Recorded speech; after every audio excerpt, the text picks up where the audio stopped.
Hey everybody, tonight's video is called Turn, Turn, Turn, and as we turn through the pages here in our study through the book of Ecclesiastes, we're going to be looking at the third chapter tonight, looking at the topic of the reign of time. And if you love the oldies music like I do, and I know we're moving along these decades, now people are considering the 80s as part of oldies, but there's a song from like 1965, you might know the song, by the band called The Byrds, Turn, Turn, Turn, like the title of this video. And the song goes something like this: to everything, turn, turn, turn. There is a season, turn, turn, turn. Time to every purpose under heaven. And then the song goes into basically singing the passage here of chapter 3. But we're going to take a look at this passage tonight and talk about it a little bit. So Ecclesiastes chapter 3 says, to everything there is a season, a time for every purpose under heaven, a time to be born and a time to die, a time to plant and a time to pluck what is planted, a time to kill and a time to heal, a time to break down and a time to build up, a time to weep and a time to laugh, a time to mourn and a time to dance, a time to cast away stones and a time to gather stones, a time to embrace and a time to refrain from embracing, a time to gain and a time to lose, a time to keep and a time to throw away, a time to tear and a time to sow, a time to keep silence and a time to speak, a time to love and a time to hate, a time of war and a time of peace. So not only does God fix the standard and withhold or dispense satisfaction, but he also appoints seasons and times. And earthly pursuits are good in their proper place and time, but unprofitable when pursued as the chief go. And the truly wise know that all their times are in God's hand, as we know from Psalm 31 verse 15, and that there is an appropriate time for every human activity. And notice that the boundaries of life under the sun were mentioned first with birth and death. And when I looked through verses 1 through 8, a time for everything, there was a time to be born, a time of when a baby is brought into this world. It's a time of joy, but then there's a time of grief when we say goodbye to loved ones. There's a time to plant. We're going to be entering the spring season when a lot of people are going to be planting plants and vegetation and all that stuff. And then there's time to pluck right before winter what is planted. And there's a time to kill and there's a time to heal. There's a time to break down and a time to build up. There's a time to weep and there's a time to laugh. You see, there is a time for every good thing and also the things that we don't like so much. In verse 9 through 11, it says, what profit has the worker from that which he labors? I have seen the God-given task with which the sons of men are to be occupied. He has made everything beautiful in its time. Also, he has put eternity in their hearts, except no one can find out the work that God does from beginning to end. So earthly pursuits are unprofitable when considered as life's chief good, which was never intended by God. And every activity or event from which a peak point may be fixed. And in verse 11, beautiful in verse 11, it means more appropriately fitting. And the phase echoes Genesis 1:31 that God saw it was good. And even in a cursed universe, activity shouldn't be meaningless. And its futility lies in the inconstant satisfaction of man and his failure to trust in the wisdom of the sovereign God. And God has made man for his eternal purpose, and nothing in post-fall time can bring them complete satisfaction. In verse 12 through 15 says, I know that nothing is better for them than to rejoice and to do good in their lives, and also that every man should eat and drink and enjoy the good of all his labor.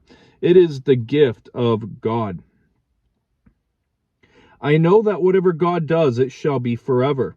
Nothing can be added to it, and nothing can be taken away. God does it that men should fear before him. That which is has already been, and what is to be has already been.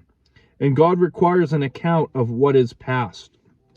So to verse 12, we see to rejoice and do good capture the goal of Solomon's message, which he echoes and elaborates on in chapter 11, verse 9 and 10, in Ecclesiastes 12, verse 13 and 14. And accepting everything as a gift of his Creator, even in a cursed world, man is enabled to see good in all his work. And acknowledging God's enduring work and perfect work becomes grounds for reverence and worship and meaning. And apart from God, man's works are pitifully inadequate. And the theme of the fear of God appears here, such as it will in Ecclesiastes chapter 5, Ecclesiastes chapter 8, and Ecclesiastes chapter 12. And we see that the preacher again commended finding joy in life. And in verse 14 has three aspects of God's action. First, God's action is permanent. Second, God's actions are effective and complete. And third, God's actions are totally secure. In verse 16-17 it says, Moreover, I saw under the sun, in the place of judgment, wickedness was there. And in the place of righteousness, iniquity was there. I said in my heart, God shall judge the righteous and the wicked. For there is a time there for every purpose and for every work. So the injustices of life make no sense to the preacher, and he seems powerless to rectify them. And the peak issue of Solomon's appointed time discussion is that there is a time for judgment. And God's judgment is a central theme in Solomon's message for this book, as seen in Ecclesiastes 11:9 and Ecclesiastes 12, verse 14. And even where the word judgment is absent, the greater issue of divine retribution is often persuasive. And as we saw in verses 1-8, that God ordains whatever occurs on earth. As verse 1 says, to everything there is a season, a time for every purpose under heaven.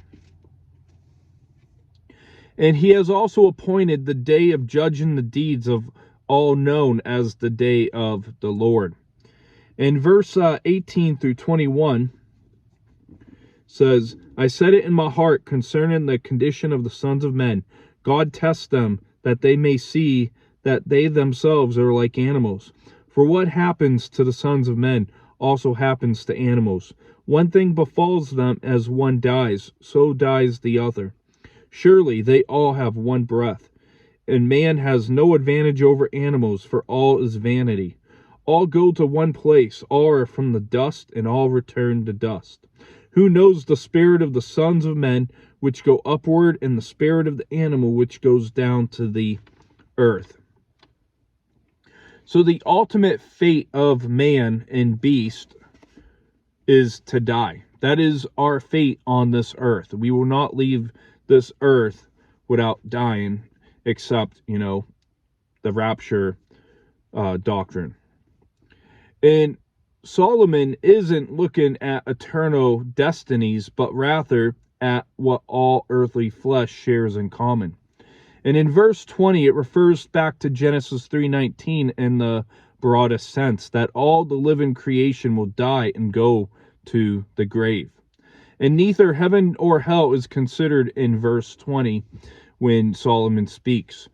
In verse 20, the man's breath or physical life appears on the surface to be a little bit different than that of an animal.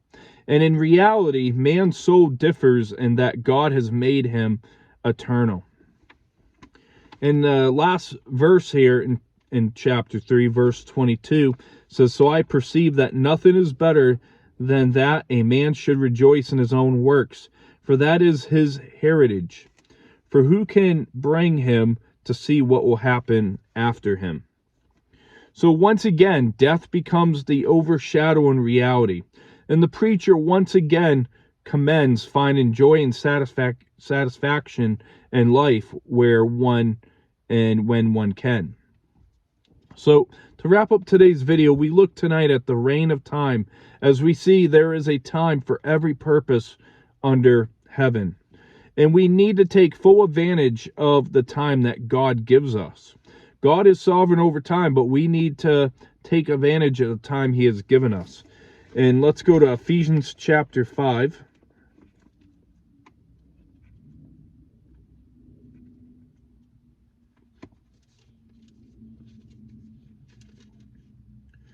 Ephesians 5:16. It says, redeeming the time because the days are evil. So we must redeem the time because the days are evil. The days are short. In Colossians 4:5, it says here, walk in wisdom toward those who are outside, redeeming the time. So key words, redeem the time.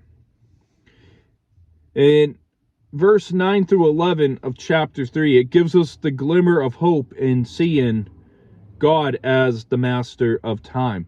While verse 12 through 15, it shows what the preacher knows.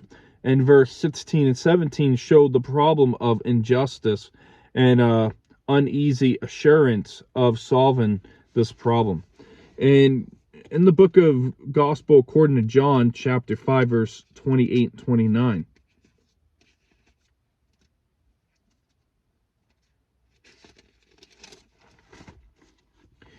it says, do not marvel at this, for the hour is coming in which all who are in the graves will hear his voice and come forth, those who have done good to the resurrection of life, and those who have done evil to the resurrection of damnation. So Jesus confirmed that judgment to come for the wicked. And in Ecclesiastes 3:18 through 21, it shows us the common fate of animals and humans under the sun. And because of the fall of man, animals die as well. And as I mentioned in Job, the understanding of the afterlife in the Old Testament is kind of rocky when we see it. It's a cloudy and uncertainty, but much clearer to us in our New Testament because we know what Christ has done, that Christ has conquered death, and we have a blessed hope.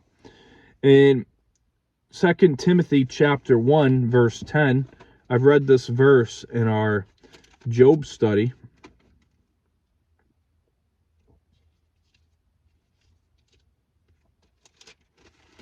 It says, but has now been revealed by the appearing of our Savior Jesus Christ, who has abolished death and brought life and immortality to light through the gospel, to which I was appointed a preacher, an apostle, and a teacher of the Gentiles.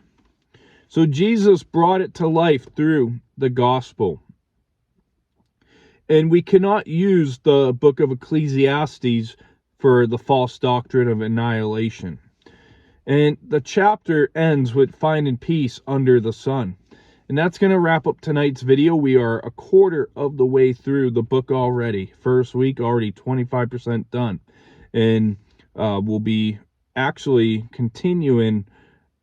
I know we don't normally do 4 chapters in a week, but I feel that it's a week that we should do 4 chapters. And so we're going to do chapter 4 on Saturday. And so I hope that you have a great rest of your week, and we'll see you back on Saturday. God bless.